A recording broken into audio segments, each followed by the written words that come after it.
The man I'd loved for a decade was getting engaged tomorrow. The venue of the engagement party was the beach where we first met. At the party, he told me that someday, I too would have a wonderful husband and adorable children. I believed him, and I tried my best to live up to that wish. But when he saw another man standing beside me, he humbled himself and begged me to love him again. I was heading back to my dorm after finishing an experiment when I received an email from Shang Shixu. A smile tugged at my lips, brimming with joy and anticipation. But the moment I opened the email and saw its contents, my soul felt as if it had been ripped from my body. I stood rooted to the spot, dumbfounded. The engagement invitation in my hand burned like fire. Suddenly, I was caught between a laugh and a sob, my expression crumpling into helplessness. Groom. Shang Shixu bride.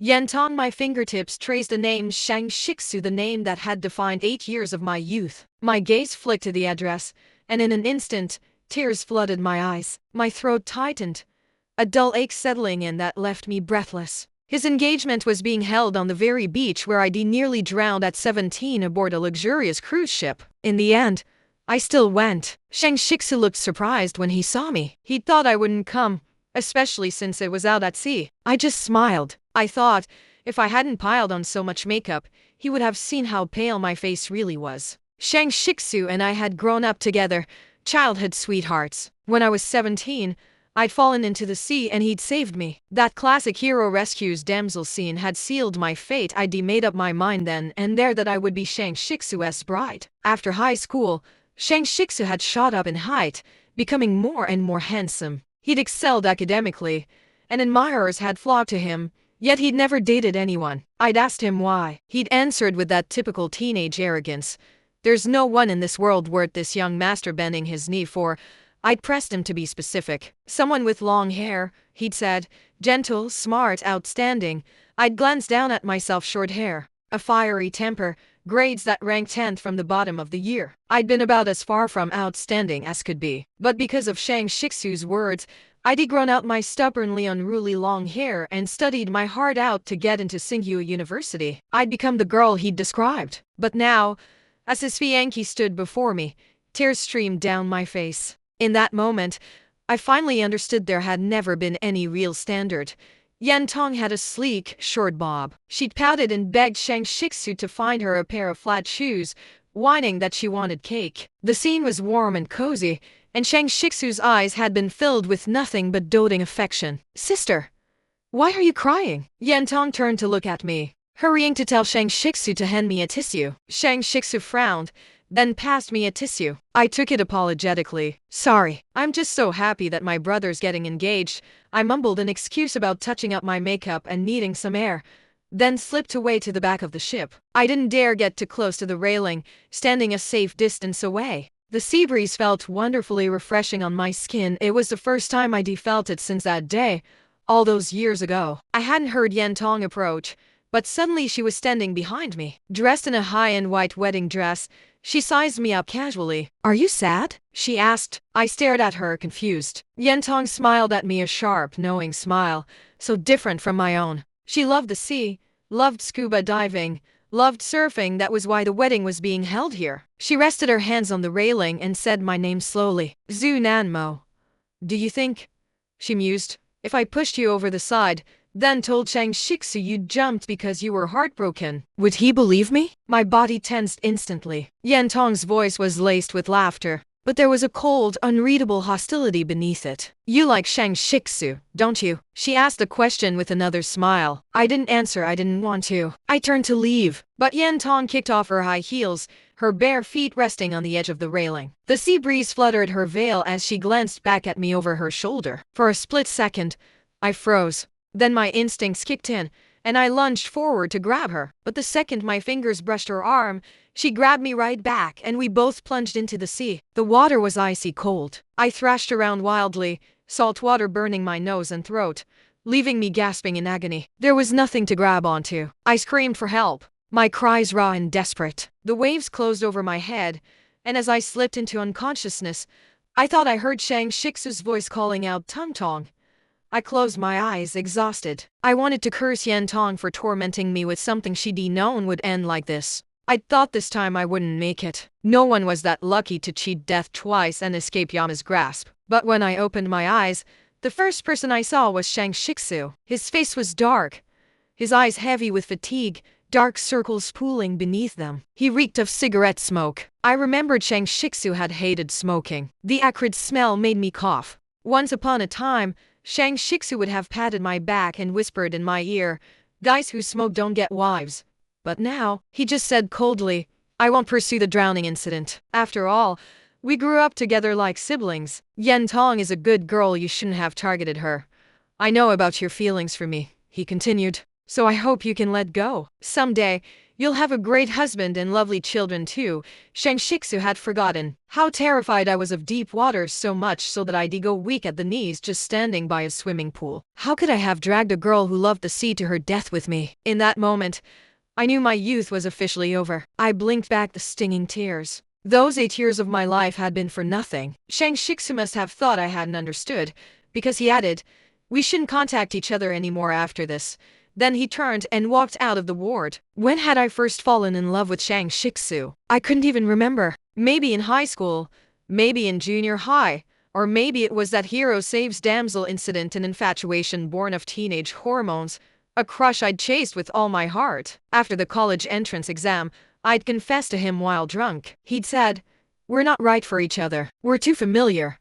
After that, he'd slowly pulled away from me. I'd hidden my feelings away, tucking them deep inside. I thought I'd been so discreet, but in truth, everyone had known Zhu Nanmo loved Shang Shixu. Yantong's ward was right next to mine. On the same day I woke up, Shang Shixu transferred her to a better hospital. I watched our retreating figures, a strange, hollow feeling settling in my chest. "Zhu Nanmo." A male voice rang out behind me, sharp with annoyance. I turned around, confused. After my parents died, Shang Shixu had been the only person I knew in City B. The man standing there was wearing a white doctor's coat, a medical chart in his hand. He stood rigidly, his brows furrowed, clearly in a foul mood. It was Xie Jiangzhi, a fellow student from Tsinghua. I'd met him once when I'd gotten locked in the library while working on a paper. He'd been the one to let me out. We were acquaintances, nothing more. He stared at me, his tone cold and impatient. "Aren't you cold?" I glanced down at my thin hospital gown. "Yes."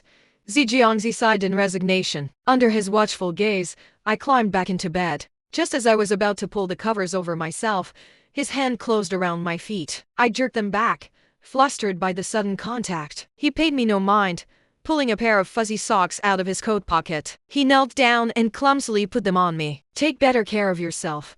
His hands were big and warm. Even though it was the first time he'd done something like this, it felt strangely familiar. I remembered after I'd woken up from that drowning incident at 17, I'd been wearing a pair of just like these, cute and fluffy socks. I'd pestered Shang Shixu to buy me more back then, but he'd refused, saying he couldn't remember which store he'd gotten them from. When I was younger, I'd wanted Shang Shixu to put socks on me so badly that I'd run around barefoot all the time. He'd always scold me and tell me to find my own socks. I tilted my head and looked at Xie Jiangzhi. "Does Dr. Z treat all his patients this nicely?" Xie Jiangzhi scoffed, shooting me a glare. "My pockets aren't big enough to carry socks for everyone."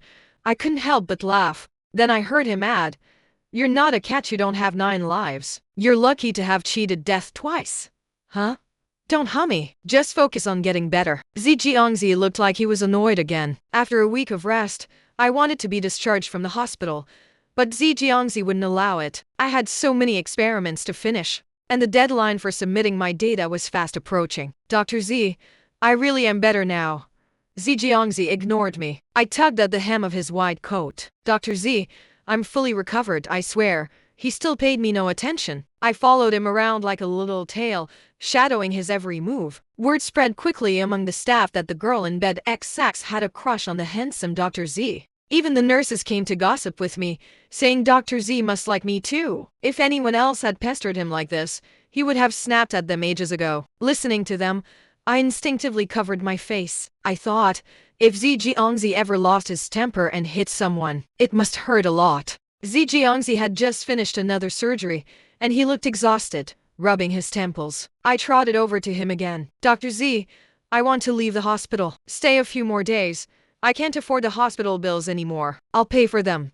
I froze. Xie Jiangzhi lowered his eyes to meet mine. I parted my lips, then said casually, Dr. Z really is an angel in white, paying out of his own pocket like this.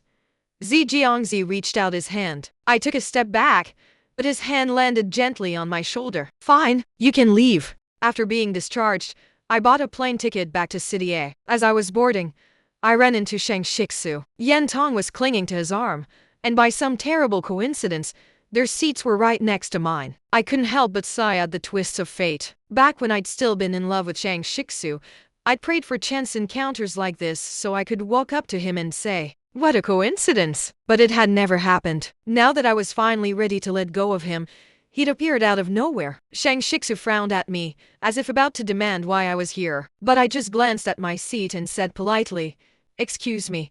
Thank you." I didn't say another word. He fell silent, but I could feel his gaze lingering on me for a long time. It wasn't until Yantong called his name that he snapped out of his trance, taking her hand and sitting down beside me, well, technically across the aisle. Just like the distance between us now, spanning thousands of mountains and rivers. We could never go back to the way we were. I put my phone on airplane mode and closed my eyes to rest. The flight was only 2 hours long. I hadn't brought much with me to City B, so I didn't have any checked luggage, but Shang Shixu did. I was standing outside the airport, waiting for a taxi, when Yantong walked over to me. She spoke first. "I never thought we'd meet again." "Me neither." After graduating, Shang Shixu had returned to City B to start his own business, and it had taken off nicely. I'd heard that his company was expanding to City A this year. "I'm sorry about what happened that day," she said. "I just wanted to be sure whether Shang Shixu really loved me or not." I stopped walking and turned to look at her, my eyes filled with disdain. "Well, did you get your answer?" Yantong nodded. I smiled at her and said nothing more. I'd been waiting for the taxi for a long time, and the wind blew sand into my eyes. I couldn't help but rub them. In the distance, I saw Shang Shixu hurrying over with his luggage. He pulled Yantong into his arms, his voice cold as he said to me, "Yantong and I are already engaged, and we'll get married soon. I hope you won't bother her or me again. Zunanmo," he added, "put away these foolish feelings of yours. I've only ever seen you as a little sister. I hope we never have to see each other again." I was a whole head shorter than Shang Shixu. Standing in front of him like this, I felt the weight of his presence pressing down on me. I looked up at the man I'd once loved more than anything, my expression calm and steady. "Fine, we'll never see each other again. Congratulations. Goodbye." Just then, my taxi arrived. I got in right in front of Shang Shixu, waving goodbye to him as I left. It was a goodbye to him, and a goodbye to my youth. "Goodbye, Shang Shixu." For the first time, I was the one walking away, and it would be the last. Through the rearview mirror, I watched Shang Shixu standing there, staring at the taxi until we turned the corner and he vanished from sight. When I got back to school, I threw myself wholeheartedly into my experiments. It was true what they said, being free from love made life so much easier. I no longer spent my free time staring at my phone, waiting anxiously for a message from Shang Shixu. I no longer stared at the moon, making silly wishes to be back by his side. My senior saw the change in me and blurted out, "Did you get your heart broken?" I didn't deny it. Instead, I admitted it openly. The man I loved for 8 years is getting engaged. It was the first time I'd ever told anyone that I'd loved Shang Shixu. My senior looked sympathetic, but he said earnestly, "The right person will come along at the right time. That's when you'll find your perfect match. You're still young. Your person just hasn't arrived yet." He was right. Shang Shixu had told me the same thing once. My phone rang. It was my advisor. "Nanmo," he said, "my son will be stopping by the lab later to pick up my keys. Could you give them to him?" I agreed, grabbed the keys, and headed downstairs to wait for my advisor's son. I was scrolling through my social media feed when I accidentally came across Shang Shixu's profile. That's when I realized I'd forgotten to block him. His location was set to City A. The photo showed Yantong's profile, fast asleep after drinking too much. His caption read, "The little girl's passed out." I quietly exited the app, about to block Shang Shixu, when a deep, familiar voice sounded beside me, tinged with impatience. "Aren't you cold?" Xie Jiangzhi was staring at me with a scowl. He took off his brown trench coat and draped it over my shoulders. The winter in City A was even colder than in City B. I stared at him in shock. "Dr. Z." Xie Jiangzhi frowned, and I wondered what I'd done to annoy him this time. He always looked so grumpy whenever he saw me, like I owed him millions of yuan. "Call me Xie Jiangzhi when we're outside the hospital. Got it?" "What are you doing here?" I asked. Xie Jiangzhi raised an eyebrow, glancing at the keys in my hand. It hit me then my advisor's surname was Z too. I transferred from City B, Xie Jiangzhi said, his eyes never leaving mine. I handed him the keys, nodding nonchalantly. I thought, so what? It has nothing to do with me. I transferred because of you, Xie Jiangzhi added, then glared at me again. I couldn't help but laugh. I thought, Xie Jiangzhi must want to strangle me. Dr. Z, I said teasingly, are you trying to ask me out? I'd expected him to be more subtle, but to my surprise, Xie Jiangzhi was refreshingly straightforward. Yes. I'm chasing you. Will you let me? Your attitude makes it sound like you want to kill me, I retorted. Maybe a little of both, he said. First I'll chase you. Then, once I catch you, I'll take my time with you. Xie Jiangzhi took me to a restaurant near the lab. It was a place I frequented often. They served home-style dishes that were delicious, and all my lab colleagues raved about it. The dishes came out one by one. Xie Jiangzhi seemed busy, his fingers tapping away at his phone screen. Every now and then, he'd glance up at me before going back to his work. I didn't disturb him. I knew how it felt to be busy and not want to be interrupted. After the last dish was served, Xie Jiangzhi put his phone face down on the table. Suddenly he asked, what kind of proposal do you like? Huh? I was caught off guard. Xie Jiangzhi explained calmly, a friend of mine is going to propose. He's asking the group for ideas. I blinked in surprise. Seeing that I didn't believe him, Xie Jiangzhi picked up his phone to prove it. The group chat was called Proposal Planning Squad, and the group owner was indeed the friend he'd mentioned. The one asking for advice was his friend too. I nodded, still a little stunned. Xie Jiangzhi suddenly smiled, a faint, amused smirk playing on his lips. Did you think I was going to propose to you? And no, I stammered. It just caught me off guard. I've never really thought about it. A commotion broke out nearby, drawing everyone's attention, even the waiter who was serving us. Curious, I turned to look out the window. Shang Shixu was standing there in a white shirt, his tie loose around his neck. He was carrying Yantong on his back, a look of fond exasperation on his face. The girl was muttering something, sounding petulant. Even from this distance, I could see Shang Shixu's lips moving, responding to her with soft, indulgent yes after yes. Interesting, isn't it? Xie Jiangzi's tone had turned cold again, his earlier smile vanishing completely. It's alright, I guess. He's blind and foolish, Xie Jiangzhi muttered, a random, sharp comment. Did he do something to you? I turned back to him, smiling gently. Xie Jiangzhi froze for a moment, then cleared his throat awkwardly. I noticed the tips of his ears turning pink. It was the first time I'd ever seen him look flustered. He still sounded annoyed as he said, I just don't like him, that's all. But I knew exactly why Xie Jiangzhi didn't like Shang Shixu. Xie Jiangzhi. Thank you.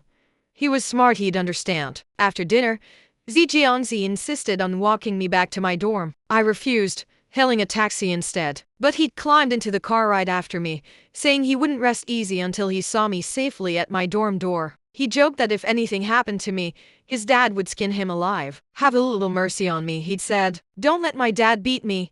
Xie Jiangzhi leaned back against the seat, looking truly exhausted. The restaurant wasn't far from the dorm, and as the taxi drew near, the car's headlights illuminated a figure standing outside the dorm building. Shang Shixu. Xie Jiangzi's eyes flicked to me, a silent accusation in his gaze. The two men stared at each other, sizing one another up. I had no idea if they'd met before, but I could tell Xie Jiangzhi was in a terrible mood. His hand, which had been resting on my wrist, tightened into an interlaced grip with my fingers. I tried to pull my hand away, but he held on even tighter. You blocked me, Shang Shixu said coldly. I stared at him in surprise. I had blocked him, but how had he found out? I tried to send you a message. It just... Shang Shixu's voice trailed off, like he couldn't bring himself to say the rest. He changed the subject abruptly. Is this your boyfriend? Yes.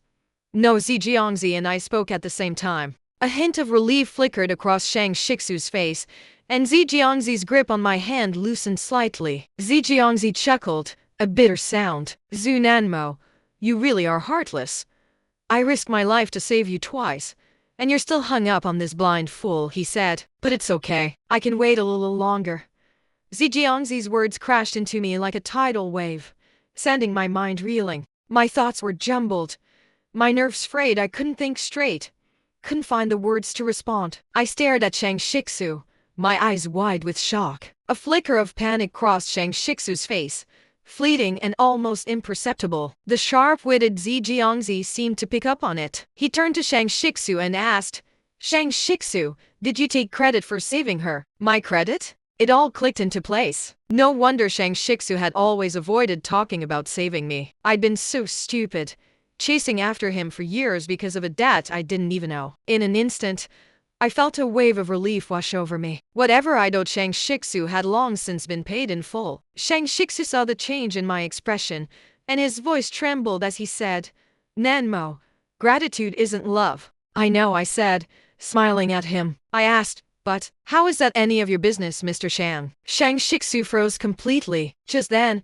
his phone rang in his pocket. It was late. I knew it must be Yantong calling. Shang Shixu answered the phone right in front of me. I couldn't hear what Yantong was saying, but I could see the look of worry and unease that crossed his face. He glanced at me one last time, then mumbled a few words into the phone, turned, hailed a taxi, and left. I watched him go, my gaze fixed on his retreating figure. Suddenly, everything went dark. Xie Jiangzhi had covered my eyes with his hand. He pulled me gently into his arms, resting his chin on top of my head. His voice was soft, gentle, so different from his usual gruff tone as he said, Don't look if you don't want to. Cry if you need to. For the first time, I listened to him. After that day, Shang Shixu showed up downstairs at my dorm every single night. But I never once went to see him. He'd time his visits to avoid when I'd be returning, until one night I happened to be unable to sleep.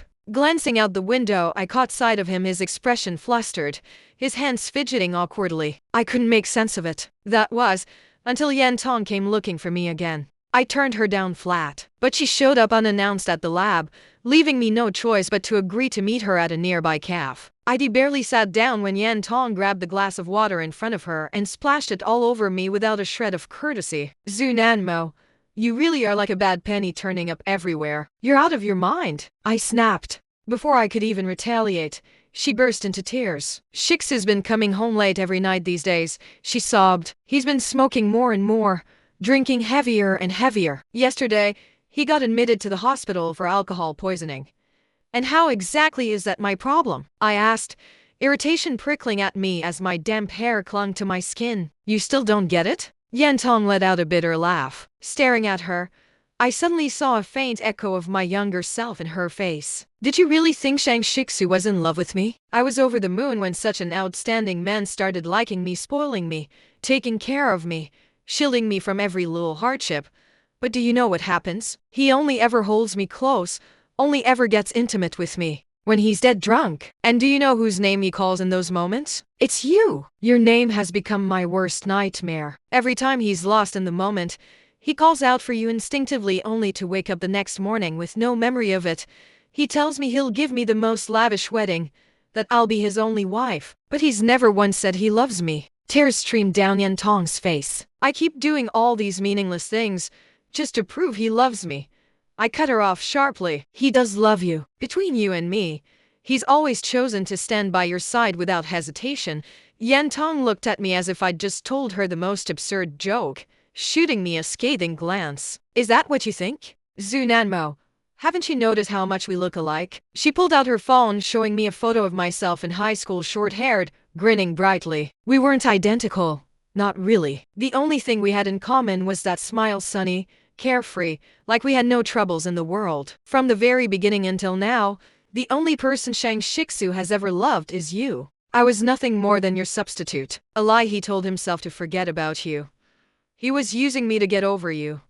I stared blankly at the photo on her phone. I'd finally gotten the answer I'd spent years craving, but I felt no joy, no relief, nothing but a hollow ache in my chest. A trench coat was suddenly draped over my shoulders. It was Xie Jiangzhi. I didn't even need to look up to know his face was thunderous. Xie Jiangzhi wrapped a towel around my head and began to dry my hair, gently working through the strands one by one, his movements surprisingly patient. Why is it that I always catch you at your most humiliating moments? He asked. Fate, I thought to myself, but I didn't say a word. Yantong's cold gaze flicked over Xie Jiangzhi. Since you already have a boyfriend, do us both a favor and stop meddling in Shang Shixu's and my lives. I opened my mouth to retort, but Xie Jiangzhi spoke first, his voice icy. If you don't use your eyes, you might as well donate your corneas. Who's been lurking downstairs at Zunanmo's dorm every night like a statue, leaving piles of cigarette butts everywhere? I've reported you to the campus security multiple times. I tried to lift my head to look at him, but he pressed a hand on the top of my head, keeping me still. Zunanmo, you really are hopelessly stupid. You let people walk all over you and don't even fight back? Have you no voice? No backbone? I thought Xie Jiangzhi would just chew me out a little after all.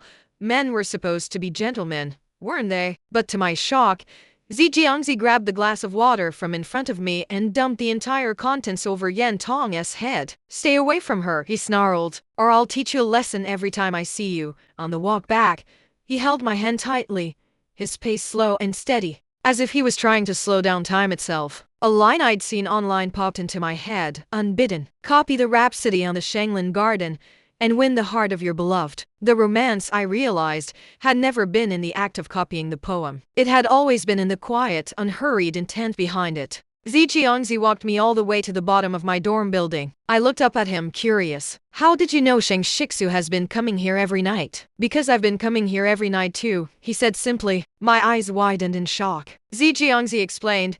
It started the night I walked you back here. I was about to hail a taxi and leave when I saw him. I thought he was here to harass you, so I stayed to keep an eye on things, but I never expected him to just stand there smoking, night after night. Once upon a time, I would have felt a pang of heartache for Shang Shixu, but now, the only person my heart ached for was the man standing in front of me, the man who always scowled at me, yet always took such gentle, careful care of me. Xie Jiangzhi, I said softly, do you hate me, or like me? Xie Jiangzhi flicked my forehead lightly, not hard enough to hurt. Both. I hate you, and I like you. He smiled down at me, his eyes softening. Don't rush. I can wait a little longer. Xie Jiangzhi was always telling me he could wait, always trying to take the pressure off me. I wondered how long he'd been waiting for me, if he'd waited year after year, just like I'd waited for Shang Shixu. In that moment, everything suddenly clicked into place. Xie Jiangzhi, I said, leaning up on my tiptoes. Let's be together. What? He blinked, clearly caught off guard. I closed the distance between us and pressed my lips gently against his. For a split second, he froze in surprise. Then his hands cupped the back of my head, pulling me closer, deepening the kiss as he held me tightly in his arms. Over the next few months, Xie Jiangzhi and I grew steadily closer. Before I knew it, he'd shamelessly moved into my apartment. One midnight, Xie Jiangzhi was on the phone with me when he got an urgent message from the hospital. He told me to go to bed early, then rushed out the door without another word. I was just about to follow his advice and turn in when my phone rang again, this time from an unknown number. I frowned, but answered it anyway. Hurry to City People's Hospital. Shang Shixu's been in a car accident. Yantong hung up before I could say a word. In the background, I'd heard a doctor's voice mentioning something about a critical condition notice. My legs felt like they'd turned to lead, a heavy stone sinking in my chest. I couldn't explain the jumble of emotions swirling inside me, but I grabbed my coat and ran to the hospital anyway. Yantong was sitting in the waiting room, her head bowed. When she saw me, she jumped up and shoved me hard, her eyes blazing with hatred. This is all your fault. If it weren't for you, he wouldn't have snuck out to drink himself into a stupor. He wouldn't have gotten behind the wheel drunk. He wouldn't have crashed. Do you even know that her voice cracked, and she buried her face in her hands, sobbing uncontrollably. I understood how she was feeling. I didn't argue, just handed her a pack of tissues. The surgery lasted 5 long hours. When the operating room light finally went out, Yantong rushed to the doctor, who stepped out first, grabbing his arm and demanding to know how Shang Shixu was. The doctor pulled off his mask, and it was Xie Jiangzhi. Yantong stared at him in stunned silence. Why are you here? My eyes met Xie Jiangzi's and I felt a surge of guilt. When he saw me, a flicker of disappointment crossed his face, but he sighed and said, the patient is out of danger. Don't worry.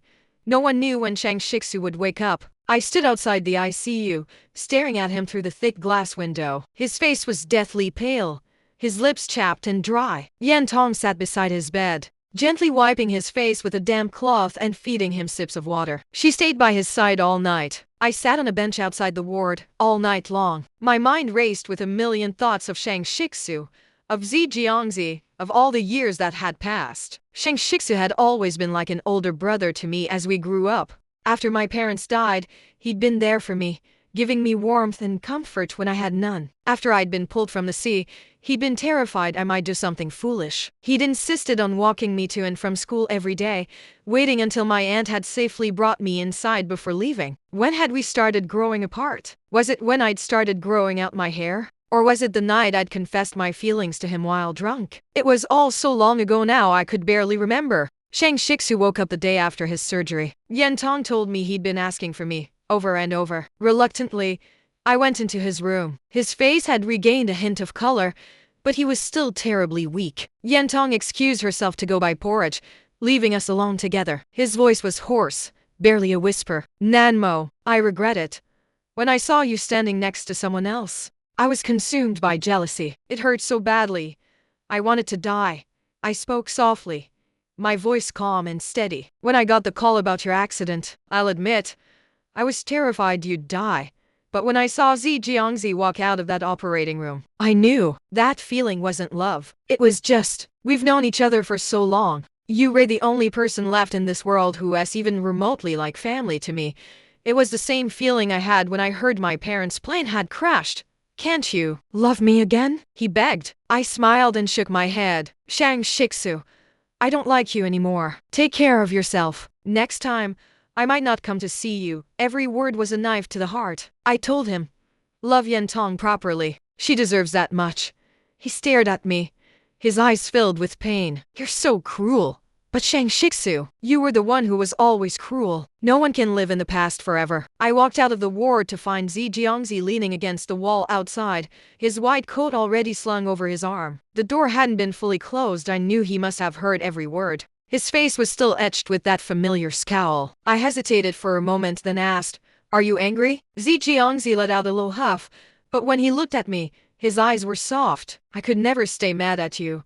Maybe you owed me a huge debt in your past life, I joked, smiling up at him. But in my heart, I thought, I'm the one who owes you a debt I could never repay, even in 100 lifetimes. As we were leaving, we ran into Yantong, who was carrying a freshly bought bowl of porridge, on her way back to Shang Shixu's room. She called my name, stopping me in my tracks. Zunanmo. I turned around. Xie Jiangzhi immediately stepped in front of me, a protective hand resting on my shoulder. Yantong bowed deeply to me, her posture stiff with sincerity. I'm sorry, she said quietly. Her apology sounded genuine, but I wasn't magnanimous enough to brush it off with a casual "it's okay." I just said, I hope we never see each other again. Not you, not Shang Shixu. Yantong froze for a second, her gaze drifting past me, to the ICU door behind us. I didn't turn around, but I knew exactly who she was looking at. Let it end here. I'd originally planned to take Xie Jiangzhi out for dinner to thank him, but somehow, I'd ended up being dragged back to his house instead. When his father, my advisor, saw me, he burst out laughing, clapping Xie Jiangzhi on the shoulder. You rascal! I knew there was a reason you were in such a hurry to transfer back to City A. Xie Jiangzhi led me to his bedroom. It was neat and tidy, decorated in a minimalist black and white European style. On his nightstand sat a photo frame of him and his mother, smiling brightly together. If I'd known the person in the car accident was Shang Shixu, he said, I never would have let you come. I laughed, shaking my head. I knew Xie Jiangzhi, he would have brought me here himself, no matter what. I was a terrible, rebellious kid once, he said suddenly, his voice softening as he stared at the photo of his mother. I'd climb onto the roof, skip school, get into fights, all the usual trouble. I drove my mom crazy with worry. Right after my 18th birthday, she was diagnosed with late-stage cancer. Do you know what my first thought was? I hated myself. I was convinced I'd stressed her out so much that I'd made her sick. Every night, I'd lie on the floor next to her hospital bed and cry quietly so she wouldn't hear me. The day she died, I couldn't face it. I ran out of the hospital, and that's when I saw her, a little girl, drowning in the sea. Xie Jiangzhi lifted his gaze to meet mine, a faint smile tugging at his lips. I couldn't swim, you know. I was just going to run for help, but you kept sinking further and further down. I panicked and jumped in after you without a second thought. I'm slow at learning everything except for that day. Saving you. That's how I finally learned to swim. He said it so casually, but I could see the glimmer of tears in his eyes as he spoke. Losing someone you love, it's the worst pain in the world. I just thought, if that little girl died, her family would be heartbroken, just like mine. Thank you, I whispered, my throat tight with emotion. I remembered that day clearly. My parents had just died in the plane crash, and my aunt had sent me to City B to live with her. I'd been so overwhelmed with grief that I'd snuck down to the beach alone to cry, only to be swept away by a strong wave. Xie Jiangzhi continued, I'd always thought of it as just a silly, reckless act of teenage heroism. Until I saw you again in the hospital refusing to eat, refusing to take your medicine, screaming and crying for Shang Shixu. I even gave you the lollipop I'd just bought, but you thought it was from him. He poked my cheek playfully, pretending to be annoyed. You little ingrate, he said, but his eyes were warm with affection. When I saw you in that hospital room, I ran away. I was so scared that it had all just been a dream, a really short, stupid dream. But I couldn't let it go. I had to hear it from your own lips. I had to hear you say you didn't want me. Otherwise, I would have shamelessly clung to you for the rest of my life. I threw my arms around him, holding him tightly. Shang Shixu never married Yantong. He went back to City B, while she stayed in City A. That's what Xie Jiangzhi told me. Xie Jiangzi's job kept him busy, but he always made time for me, showing up to pick me up from work, clinging to me whenever we had a free moment. On Valentine's Day the following year, Xie Jiangzhi and I got married. On the day we got our marriage certificate, he spammed his entire social media feed with photos of us. He even texted everyone in his contact list to announce the news. I curled up in his arms, listening to him ramble on about nothing and everything. There's something I've been wanting to tell you for a long time, he said suddenly. I mumbled, nestling closer to him. The day Shang Shixu had his accident, I told him we were together. His breath hitched, and he tightened his arms around me. I never thought he'd get behind the wheel drunk because of it.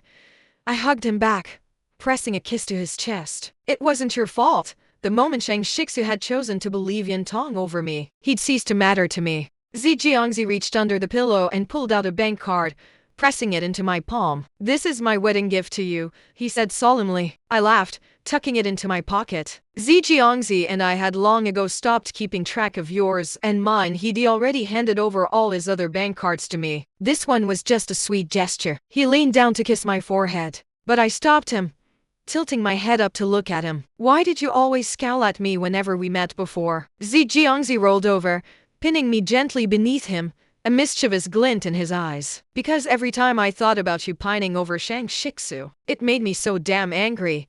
And then, he proceeded to show me exactly how angry it had made him. Xie Jiangzi's perspective. Actually, there's one more thing I never told Momo. Shang Shixu didn't live for long after he returned to City B, only half a year. He'd always had a heart condition, you see. The doctors had said his chances of recovery were slim to none, that he'd never live to see 30. His heavy smoking, excessive drinking, and refusal to seek regular medical treatment had only made things worse. Even without that car accident, he wouldn't have had much time left. I found out the truth when I got my hands on his old medical records. I'd gone to see him privately once. He just stared at me, his eyes hollow with exhaustion, and said, Momo lost her parents when she was little. She knows exactly what it feels like to grieve someone you love. I couldn't bear to make her go through that pain again when I'm gone. I know my own body, I don't have long left. It was better to push her away from the start, to give her a chance to move on, to find someone who could stay with her forever.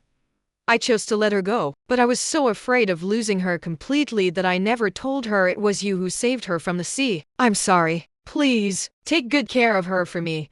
This was the ending Shang Shixu had chosen for himself. But when he finally realized that Momo really didn't love him anymore, he'd broken down completely. After she left the hospital that day, he'd gone up to the rooftop and cried until he couldn't breathe. He left her a large sum of money, enough to cover a wedding, he'd said. The rest of his assets, he donated to charity in her name. He begged me not to tell Momo any of this, and I selfishly agreed. Maybe Shang Shixu really did love Momo, but the pain he caused her was real too. As for when I first fell in love with Zunanmo, I honestly couldn't say. I'd chosen to study medicine because of my mom when I was filling out my college applications. Medical school was long and grueling, and I spent most of my university days buried in books in the library or locked away in the lab. Every day at 3 o'clock in the afternoon, I'd sit in the same corner of the library, poring over thick medical textbooks. And she'd always be there too, sitting not far from me, reading quietly. Just seeing her there, so focused and peaceful,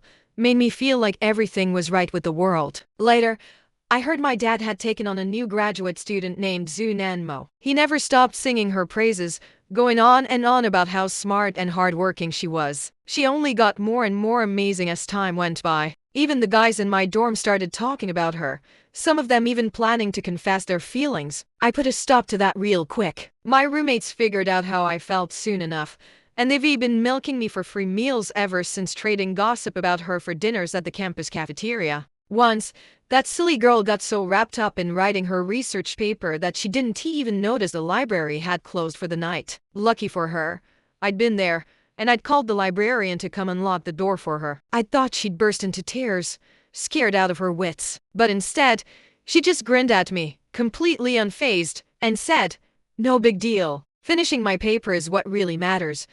There were so many little moments like that, moments that made me want to laugh, that made my heart skip a beat for no reason. Later, I went to City A for a work exchange program. I visited her elementary school, her middle school, her high school. I even chatted with some of her old teachers, who all said the same thing: Zhu Nanmo was a bright, wonderful girl. I'd always thought so too.